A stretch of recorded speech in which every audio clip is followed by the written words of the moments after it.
Muito bom estarmos aqui essa noite, para alguns de nós pela segunda vez nesse dia, para louvarmos o nosso Deus, aquele que é digno de louvor, de glória, de adoração. Assim como o Neto disse no início do culto, ficando feliz, eu também estou muito feliz por estarmos todos juntos aqui, podermos desfrutar desse momento que o próprio Deus nos dá. Na sexta-feira última, eu tive o privilégio de participar de uma cerimônia de casamento, e é muito legal ver aqui os dois recém-casados adorando ao Senhor. Então, não vou contar quem é não, tá, gente? Você já sabe? Então tá bom, mas que legal vê-los aqui. Já o noivo está lá, ou noivo não, como eu falei lá, né, Felipe? Não era falar. Eu vou falar, gente, eu estou tão feliz com vocês dois aqui. Felipe e Isabela, por favor, fica de pé aí, só para a igreja saber que vocês agora... Olha lá, gente, parabéns, viu? Em nome da Igreja Presbiteriana Casa de Pedra. Que legal. Pode bater palma, gente.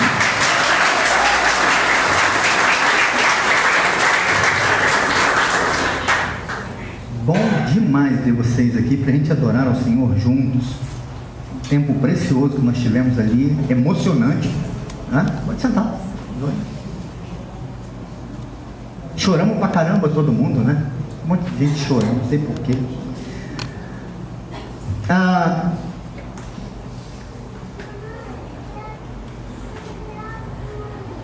De que maneira nós poderíamos criar ou contribuir para que tenhamos lares à prova de decepções?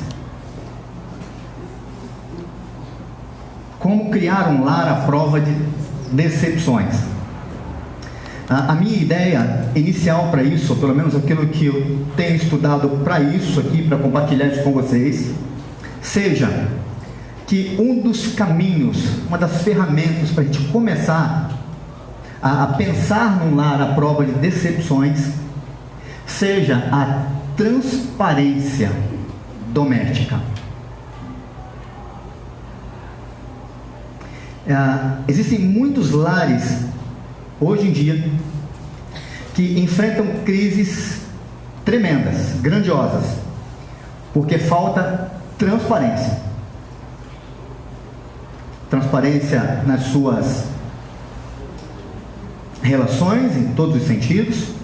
Que coisa legal, meu computador não quer funcionar, eu vou fechar e a gente vai junto. Acho que vai. Mas tem muita coisa escondida no lar. Olha que eu não estou nem falando de pecado ainda. Mas, sabe essas situações que acontecem muitas vezes, assim, o marido ou a esposa fala assim, não, eu não contei isso pro meu marido, não contei isso para minha esposa, com medo de magoá-lo.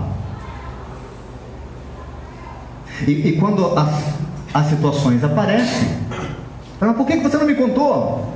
Eu não queria te magoar. Tá, então, já magoou. Não é assim que a gente ouve? Já magoou. Se era essa a intenção, você deu errado. Você não conseguiu. Fiquei extremamente magoado. Então, a transparência naquilo que a gente vai fazer, deixa de fazer, com quem a gente falou, com quem não falou, com quem encontrou. E aí tem gente que fala assim, não, mas eu me casei, mas o meu espaço continua. O meu direito de cantinho. Ou seja, eu posso ficar no meu cantinho. Existe um momento, um lugar na minha casa, no meu casamento, que eu posso ficar no meu cantinho e ali ninguém mexe. Já viu gente que casa pensando assim? E aí os filhos crescem, ou chegam nos lares, e vão crescendo, e aí eles colocam na porta assim, não perturbe. Mas se esse quarto aqui, não, filho, adolescente, ele colocou esse não perturba aí, a gente respeita isso.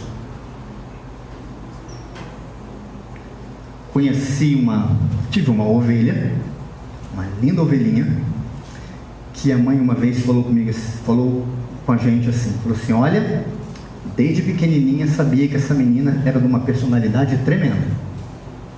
Quando ela tinha 9 anos, eu fui atrás dela falando com ela alguma coisa, ela entrou na frente do quarto, bateu a porta na minha cara, e eu pensei, que personalidade.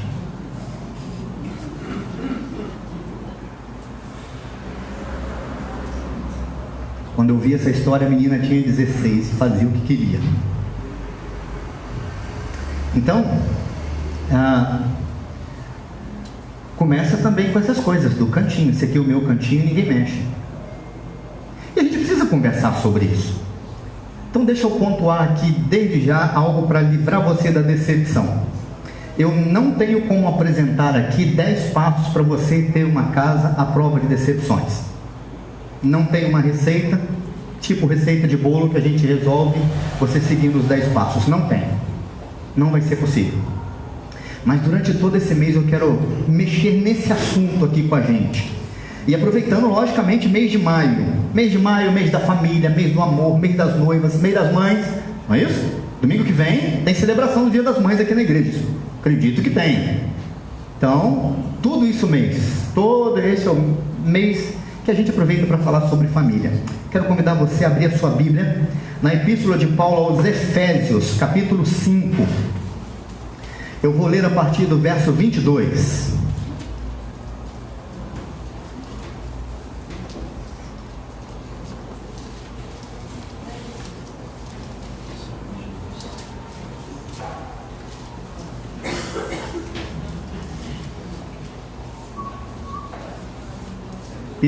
Epístola de Paulo aos Efésios,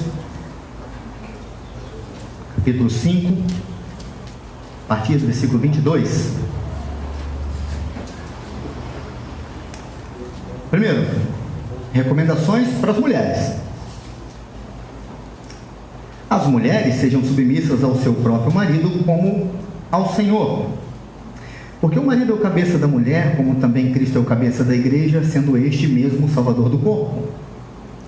Como, porém, a igreja está sujeita a Cristo, assim também as mulheres sejam em tudo submissas ao seu marido. Maridos, amai vossa mulher, como também Cristo amou a igreja e assim mesmo se entregou por ela, para que a santificasse, tendo-a purificado por meio da lavagem de água pela palavra, para apresentar a si mesmo a igreja gloriosa, sem mácula, nem ruga, nem coisa semelhante, porém santa e sem defeito. Assim também os maridos devem amar a sua mulher como ao próprio corpo. Quem ama a esposa, a si mesmo se ama. Porque ninguém jamais odiou a própria carne. Antes, a alimenta e cuida dela, como também Cristo o faz com a igreja.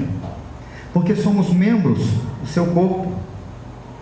Eis porque deixará o homem a seu pai e a sua mãe, e se unirá à sua mulher, e se tornarão os dois uma só carne. Grande é este mistério, mas eu me refiro a Cristo e à igreja. Vamos orar mais uma vez?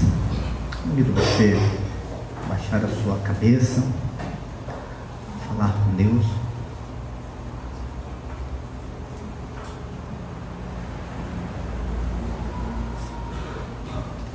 Peço para que você fale com o Senhor. Pai querido, eu quero ouvir a tua voz nessa noite. Senhor, quiser falar ao meu coração, eu sei que o Senhor pode. Eu desejo muito isso na minha vida.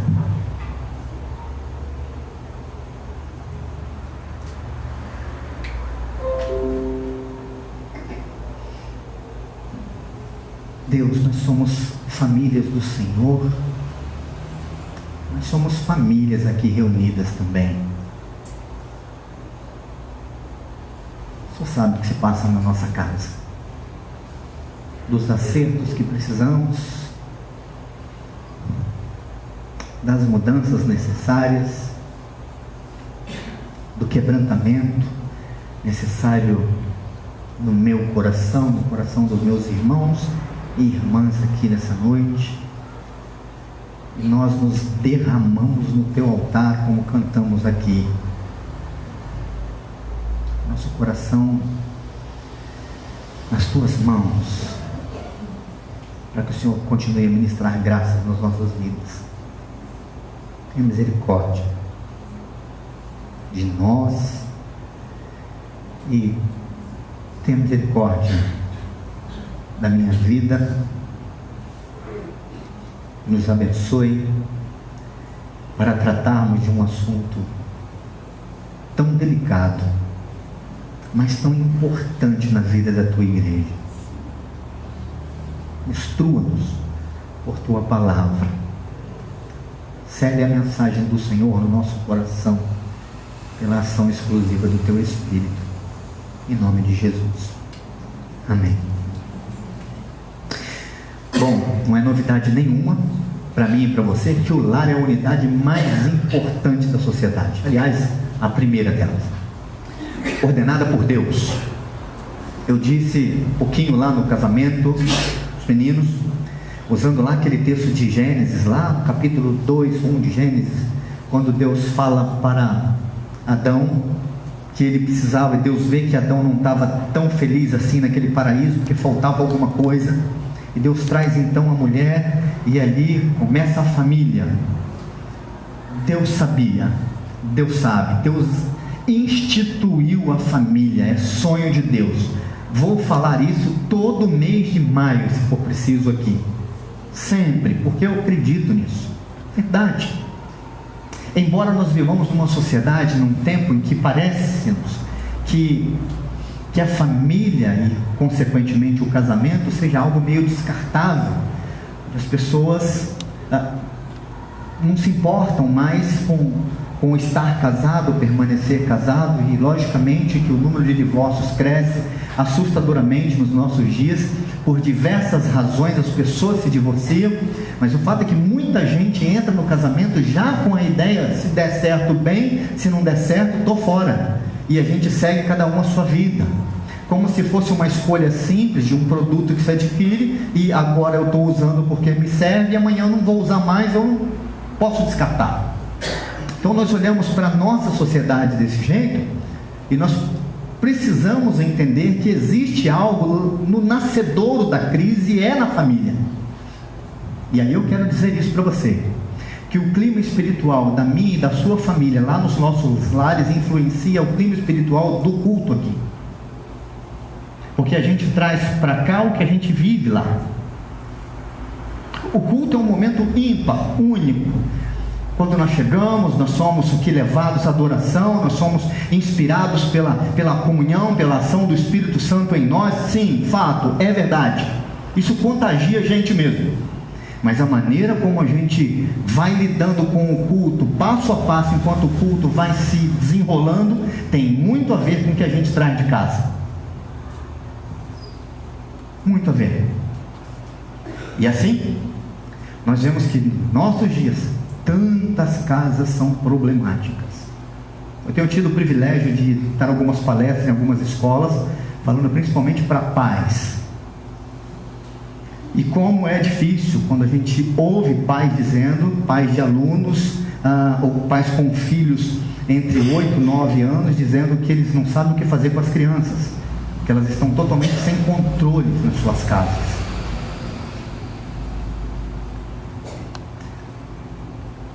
Talvez seja por isso que a gente tem uma nação tão conturbada.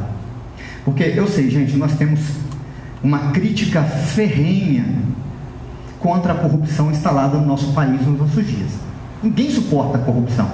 Cada dia que a gente assiste jornal é um negócio diferente, não é? A gente fala assim: o que vem dessa vez? Mas a gente não pode se esquecer de que aquelas pessoas que estão lá governando nossas cidades, nosso país, nosso estado, é gente que saiu da própria sociedade, é gente que teve família em algum momento, é gente que tem família em algum momento.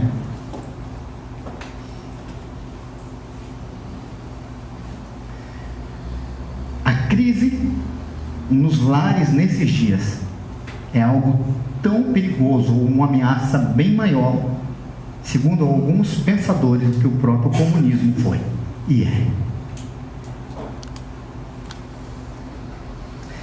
Mas é para ser diferente no lar cristão, não é verdade? No lar cristão isso é diferente. Essas coisas, a gente passa por cima disso na boa. Não é verdade? A maioria das crises que acontecem nos lares que não são cristãos, não acontecem nos nossos lares. Ou não? Então eu quero pensar com você essa ideia aqui da transparência doméstica a partir do lar cristão. E acho que o primeiro passo dessa história toda, ou dessa forma de pensar, seja justamente a gente responder isso aqui. O que é um lar cristão? Porque pode ser que a gente olhe e fale assim, eu achava que eu tinha um lar cristão. Então o que é um lar cristão? Talvez nessa noite você saia daqui com essa resposta bem clara. Opa, o meu lar é um lar cristão. Eu posso dizer que o meu lar é um lar cristão. Ou então você possa dizer, o meu lar não é tão cristão assim. Meu lar precisa de ajustes para ser um lar cristão verdadeiramente. Eu quero responder essa pergunta com base nisso aqui que o apóstolo Paulo escreveu. O apóstolo Paulo está falando de igreja. Ele está usando o exemplo de família, de homem, de mulher, do amor do homem para a mulher, dessa ideia, primeiro que ele fala do homem, da submissão da mulher, do homem ser o cabeça. Ele pega esses dois exemplos para ele falar de igreja. Por isso que o último versículo que nós lemos, como você pode olhar aí, o versículo 32, ele está dizendo, olha, esse mistério, o mistério, e eu falo de Cristo e a igreja. Então ele está usando esse exemplo. E no final a gente pode pegar tudo isso daqui e falar assim, olha, esse aprendizado de hoje serve para nós, Igreja Presbiteriana Casa de Pedra, porque é para isso que o apóstolo Paulo escreveu. Mas nós vamos fazer exatamente o movimento contrário dessa história. Hoje eu quero falar com famílias. Então nós vamos pegar esse texto para pensar sobre o lar cristão a partir do exemplo família e pontuar mesmo aquilo que o apóstolo Paulo fala. E para mim, para a primeira resposta dessa perguntinha aqui, ou seja, do que é um lar cristão, para mim a primeira resposta era, um lar cristão é um lar onde o Senhor reina, onde Cristo reina. E isso é um lar cristão. Não era um lar onde reina a crise, não era um lar onde reina a mentira, não é um lar onde reina dinheiro, onde reina a pobreza, onde reina a doença. É um lar onde Cristo reina. Cristo é o cabeça. Se Ele é o cabeça, nós somos o corpo. Se Ele é o cabeça, nós obedecemos o corpo. Agora, se nós não andamos segundo a cabeça, ou o cabeça nos orienta, nós somos zumbis, um Walking Dead.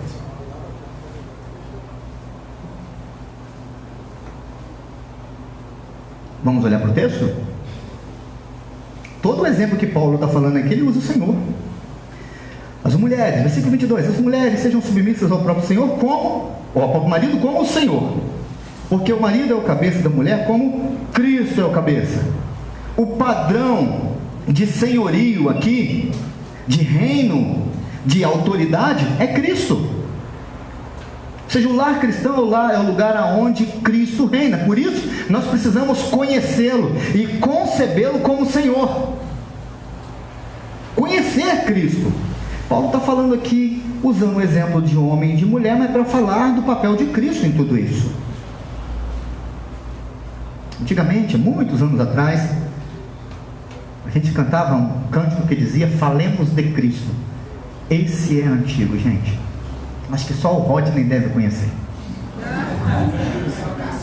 É porque o Rodney balançou a cabeça na hora que eu falei. Foi só por isso, gente. Não foi por causa da idade do Rodney.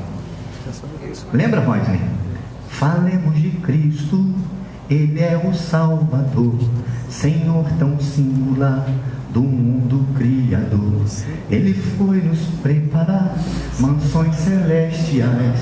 Falemos de Cristo mais e mais. Tem mais gente da época do Rodney aqui. Mas olha só, é um canto que fala assim, nós precisamos falar de Cristo. Tá, quem é que fala de Cristo, gente? Quem conhece Cristo. Então, para a gente entender que o lar cristão é um lugar onde Cristo reina, no primeira instância, a primeira questão de tudo isso é saber quem é Cristo. Qual é o lugar que Cristo ocupa na nossa vida, na vida da igreja, na vida da nossa família, no nosso lar. Por isso há necessidade de conhecê-lo. E sinceramente, não existe um lar cristão sem Cristo. Sem Cristo você pode ter um lar, uma casa bacaninha. Você vai ter uma casa religiosa, um lar religioso. Mas se Cristo não reinar, é o que você só vai ter. Pode até ter uma casa bem arrumadinha, bem organizada, mas mesmo assim ela não vai ser um lar cristão, se não for Cristo que reina. Ah, que diferença que ele faz, não é? Hoje na escola dominical nós lemos Efésios, capítulo 4, versículo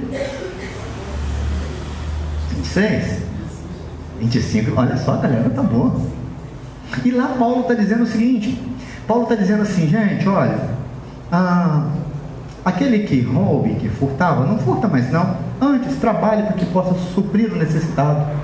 Aquele que anda falando bobagem por aí, não fala mais não, fale somente coisas que possam edificar. E Paulo vai traçando um monte de coisa. E ele fala, lá naquele texto que ele fala para não dar lugar à ira, não se põe a sua ira sobre o sol, sabe? É isso que Paulo está falando ali. E no final, Paulo vai dizer como é que tudo isso pode ser possível. E Paulo diz que isso só é possível se vocês perdoarem uns aos outros mutuamente, continuamente.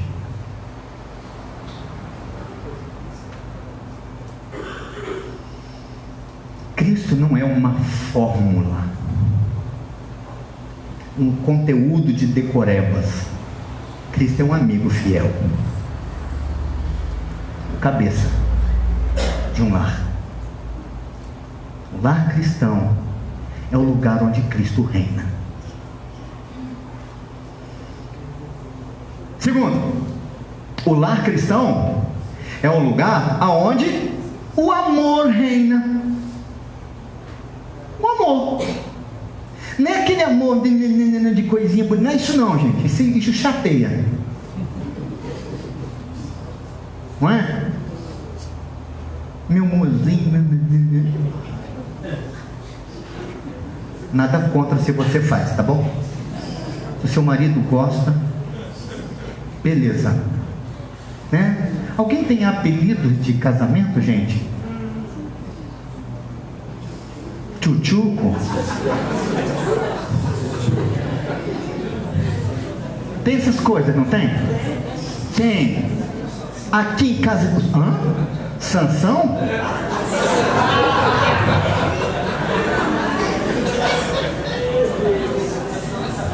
A gente vai ter que editar a filmagem. Gente, vamos lá. O lar cristão é um lugar onde o amor reina. Vamos estabelecer princípios sobre o que é o amor. A Bíblia fala que o amor não é sentimento. A Bíblia fala que o amor é atitude. O amor é demonstrado em ações concretas, diariamente, todo momento. Mas principalmente, o amor é o sacrifício em prol do outro. Qualquer coisa fora disso vai dar problema. Porque a palavrinha carinhosa, o Sansão, beleza, tem que vir junto com a atitude concreta. Tem que vir. Senão na hora da crise vai se abalar. É por isso que Paulo usa um maravilhoso arranjo do marido e da mulher. Ele está falando de amor. Olha só como ele fala de amor aqui. Vai dizer: maridos, amai vossa mulher. Se sacrifique em prol dela. E perceba, não vem nada pedindo troca, né? Em troca. Mas existe um padrão de amor.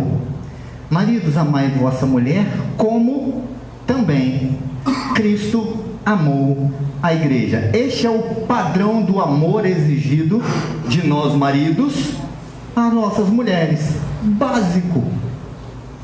Assim mesmo Cristo se entregou por ela, ou seja, sacrifício em prol do outro.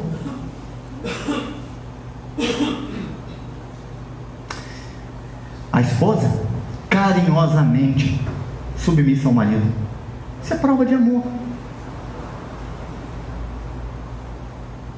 E já começa o texto, esse texto é bacana, né?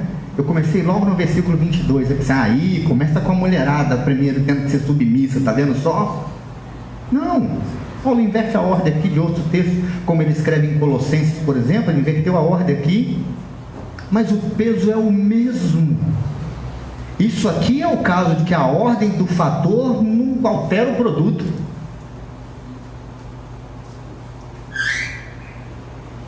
E ele diz, marido, ame a sua mulher, versículo 28, como ao próprio corpo.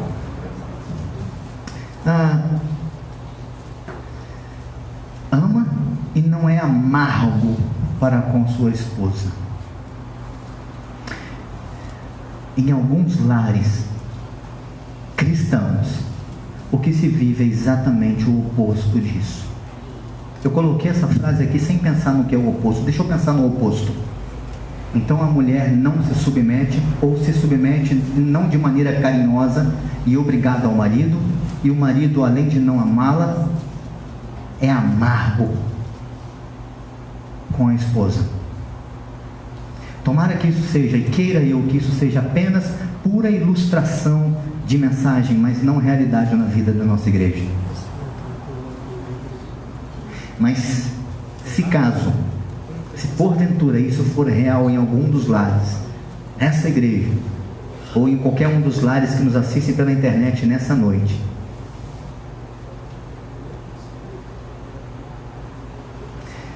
que isso caia e seja derrubado nessa noite, em nome de Jesus. É mais ou menos como um concurso de resistência. Alguns lares são assim, o oposto disso, que ambos aguentam um ao outro. Eu acho que a proposta, a frase não ficou boa. A frase mais legalzinha seria suporta. Suporta. Mas deixa eu dizer uma coisa para vocês. O amor nasce onde o Cristo renasce.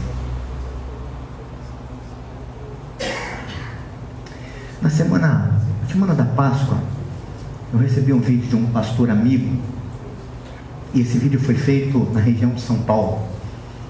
Eu falei, poxa vida, deixa eu usar isso na igreja, eu quero mostrar, mas eu não vou usar agora na Páscoa, não, eu vou usar isso lá no dia, quando eu começar a falar sobre família. É uma experiência muito bacana que fizeram, eu quero compartilhar com vocês.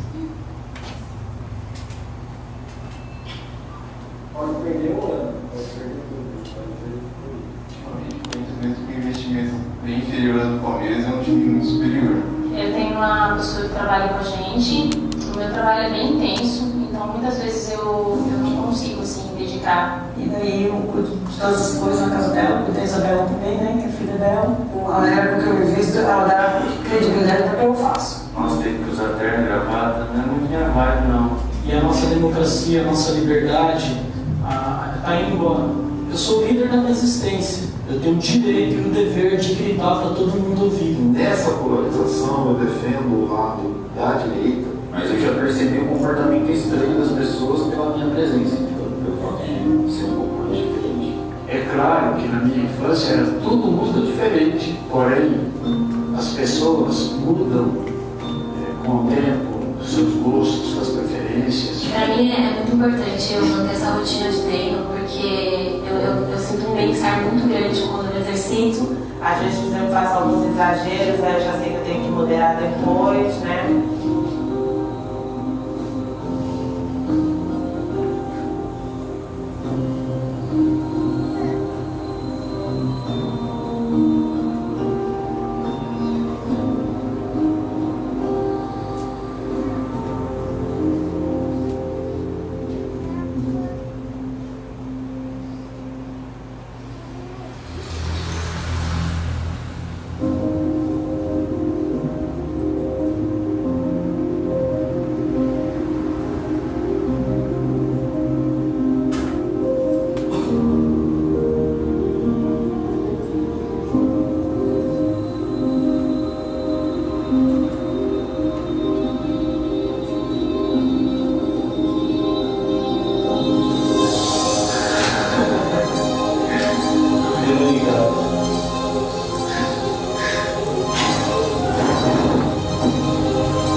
esse abraço.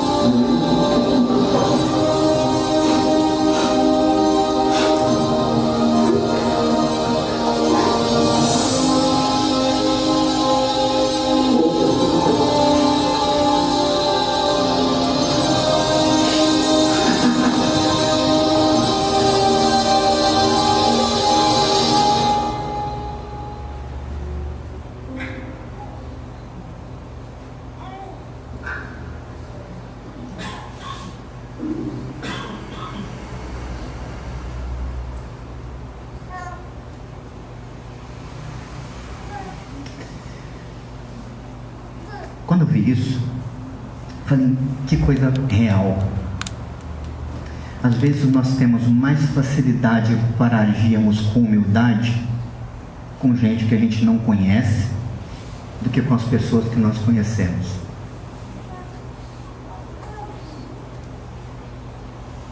Às vezes é mais difícil demonstrar amor com quem a gente está vendo todos os dias.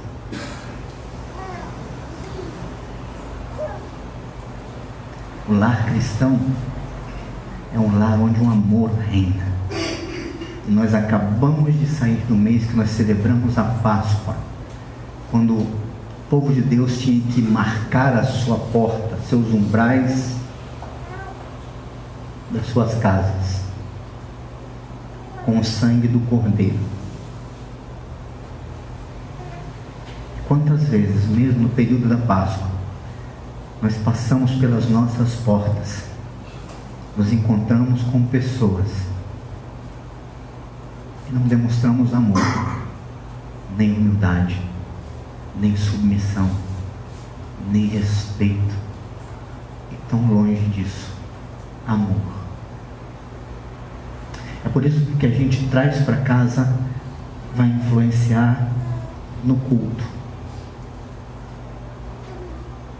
Mas eu tenho uma segunda resposta para a pergunta, o que é o lar cristão. Eu já disse que o lar cristão é o lar onde quem reina?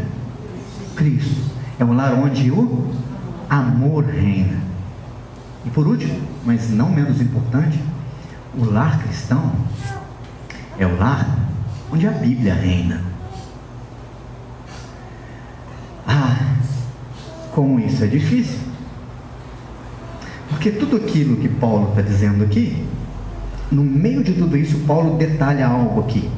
Versículo 26, ele diz: para que a santificasse, tendo-a purificado por meio da lavagem de água pela palavra.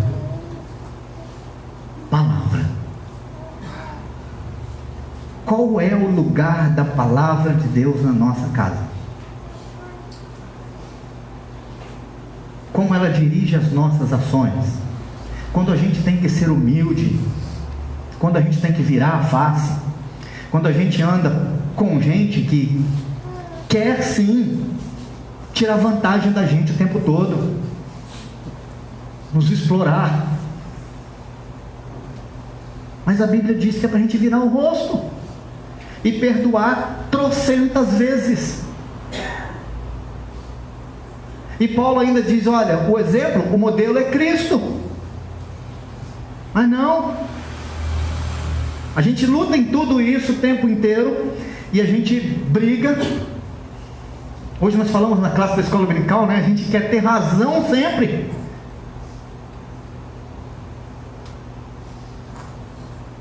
E ele fala: deixa eu falar com você para você perceber se eu não tenho razão.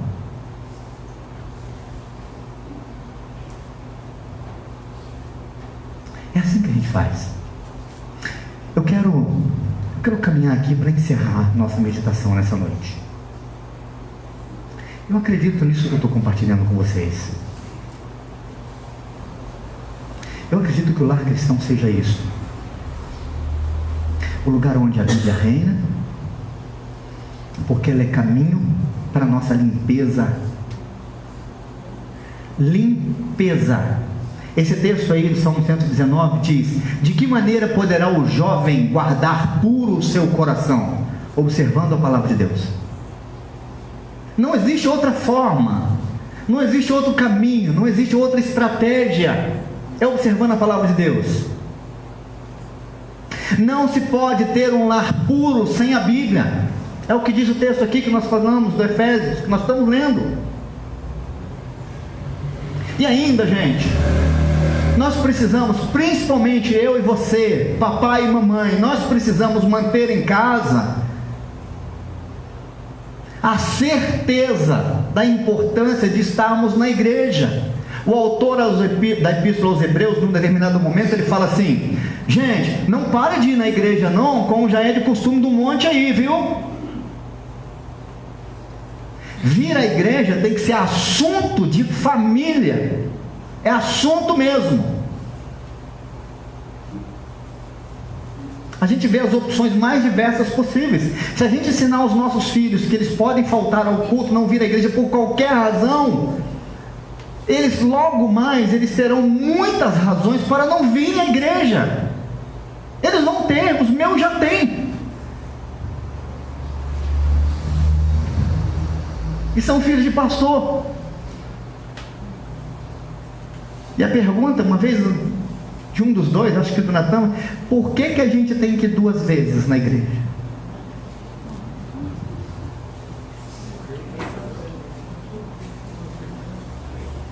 Falei, eu tenho várias respostas para te dar. Primeiro, porque o seu pai é o pastor. Segundo, porque o seu pai falou que você vai. E a terceira, vamos embora que senão a gente chega atrasado. Mas tem que ser assunto de família.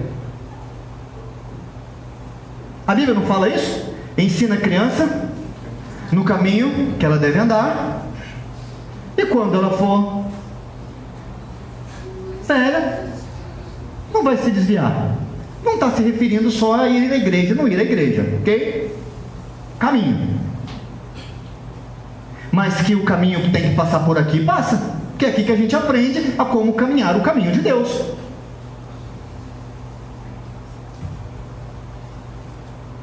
Tem gente que só lê a Bíblia no domingo quando vem na igreja. Imagina se não vier na igreja. Se passar um final de semana sem vir na igreja, são 15 dias sem ler a Bíblia. E a Bíblia é alimento. A gente se alimenta da palavra. Se a gente não se alimenta da palavra, se não lê, deve ter um monte de raquítico espiritual por aí.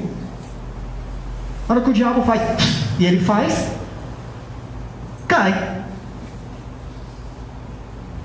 Muita gente anda caindo por aí nas igrejas, não é verdade? Não se alimenta. E a instrução de Moisés para as crianças? Aquilo é sensacional. É o famoso Shema, que Israel não poderia esquecer. O Senhor teu Deus é o grande Deus, é o único Senhor. E a instrução passa como? Amarás ao Senhor teu Deus de todo o teu coração, de toda a tua alma, de todo o teu entendimento. E aí Deus diz: essas palavras que hoje eu te ordeno, você inculcará aos seus filhos, andando pelo caminho, ao se levantar e ao se deitar, enquanto vocês estiverem daqui até a terra prometida, e quando vocês estiverem lá também, por todas as gerações, para que os seus filhos lá, depois que eles estiverem velhos, eles perguntarem: por que a gente precisa aprender esse negócio? E vocês poderem falar para eles assim: porque o Senhor nos tirou com mão forte do Egito, nos trouxe para essa terra.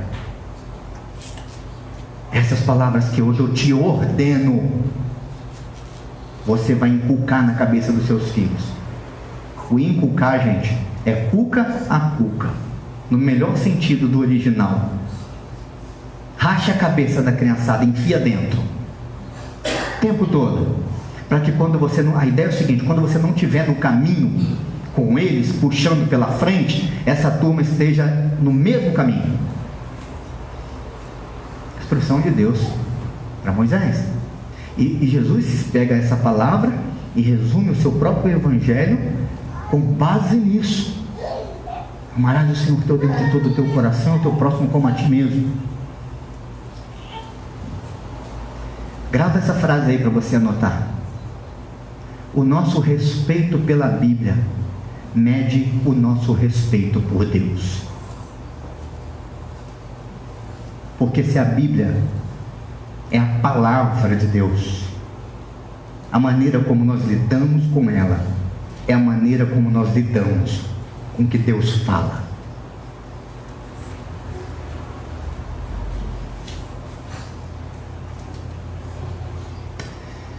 A Bíblia deve ser também uma regra de prática, não só de fé. Então, como eu disse, como criar um lar? A prova de decepções, gente, primeiro, deixe o amor reinar no seu lar. Deixe o amor reinar no seu lar. Seja o sacrifício pelo outro. Como criar um lar à prova de decepções? Deixe Cristo reinar no seu lar. Como criar um lar à prova de decepções? Deixe a Bíblia reinar no seu lar. Não espere que o seu marido mude, não espere que a sua esposa mude, deixe que eles reinem. Aí você vai ver seu marido mudar, e aí você vai ver sua esposa mudar. E seus filhos, como nós cantamos, benditos, e todos serão benditos na sua casa. Aí Paulo, antes dele escrever o texto que a gente leu aqui, ele escreve algo, e eu preciso de trazer para você. Paulo diz assim, que nós precisamos estar cheios do Espírito Santo. Parece que é o segredo de tudo isso. É como se Paulo falasse, olha, eu vou falar um monte de coisa aqui para vocês aqui, algumas orientações importantes para a vida de vocês, que vai fazer diferença para a vida de vocês, para o casamento de vocês, tá bom? Grava isso. Mas o segredo para que isso funcione, a chave para que isso aconteça, é vocês serem enchidos, né, do Espírito Santo.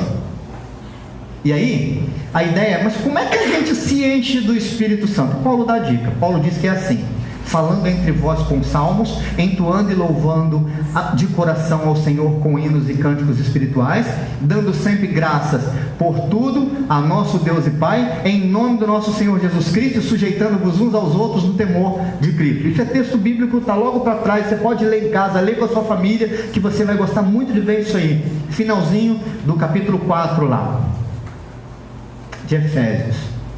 Perceba que eu marquei de amarelinho ali, são ações que não podem parar.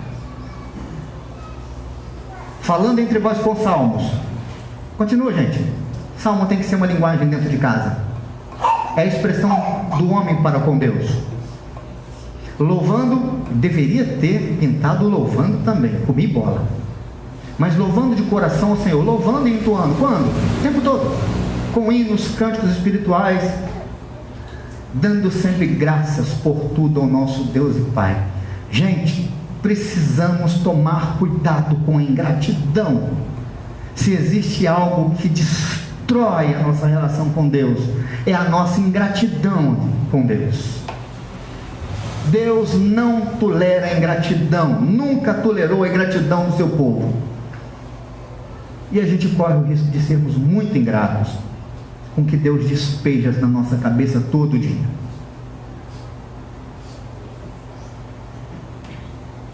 Agora, sabe de uma coisa? O que mais me chamou a atenção nesse versículo é que falando com salmos entre vocês, mas o entoando, o dando graças é a Deus, mas a sujeição é uns aos outros. Nós devemos dar louvor a Deus, mas nos sujeitarmos uns aos outros. Está aqui a parte mais difícil. Ah, mas pastor, e aí? Sujeitando-vos uns aos outros no temor do Senhor é o padrão. Sim, é verdade. É assim. Então vamos tentar praticar isso durante a semana? Deixa eu colocar para você o seguinte. Pensa aí. De que maneira eu e você poderíamos nessa semana, ou o que pode ser feito nessa semana na prática, para que o amor, Cristo e a Bíblia possam reinar nos nossos lares?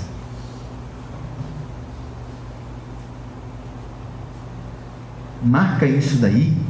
Eu prometo mandar essa foto para você no WhatsApp da igreja para te lembrar.